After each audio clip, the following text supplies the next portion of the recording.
Exodus 19. In the 3rd month after the Israelites left Egypt, on the very day, they came to the desert of Sinai.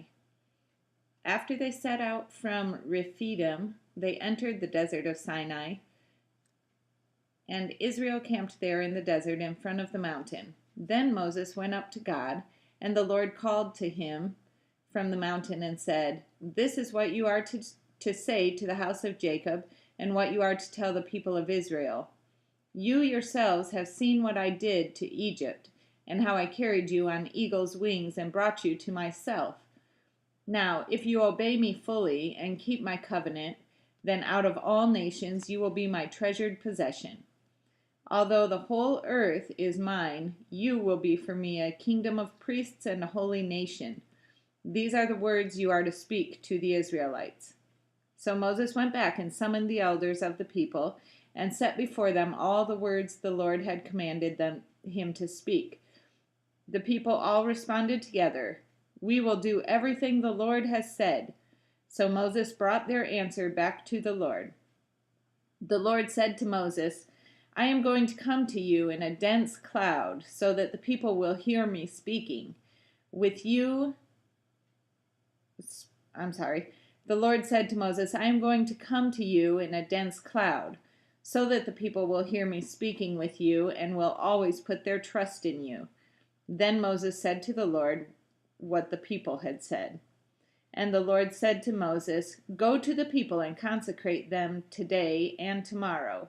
Have them wash their clothes and be ready by the 3rd day, because on that day the Lord will come down on Mount Sinai in the sight of all the people. Put limits for the people around the mountain and tell them, 'Be careful that you do not go up the mountain or touch the foot of it. Whoever touches the mountain shall surely be put to death. He shall surely be stoned or shot with arrows.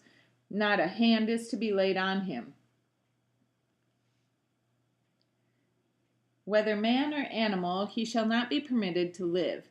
Only when the ram's horn sounds a long blast may they go up to the mountain."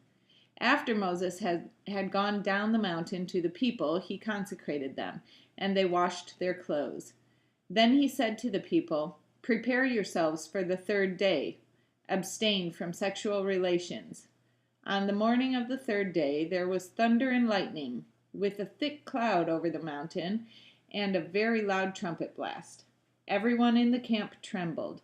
Then Moses led the people out of the camp to meet with God, and they stood at the foot of the mountain. Mount Sinai was covered with smoke, because the Lord descended on it in fire.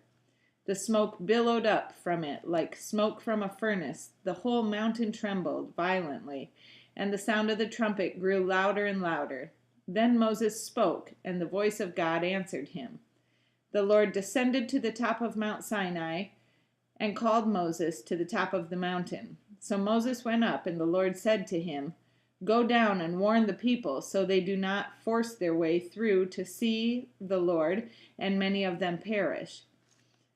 Even the priests who approach the Lord must consecrate themselves, or the Lord will break out against them."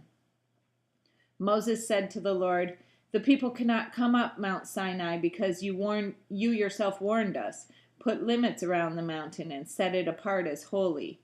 The Lord replied, "Go down and bring Aaron up with you. But the priests and the people must not force their way through to come up to the Lord, or he will break out against them." So Moses went down to the people and told them.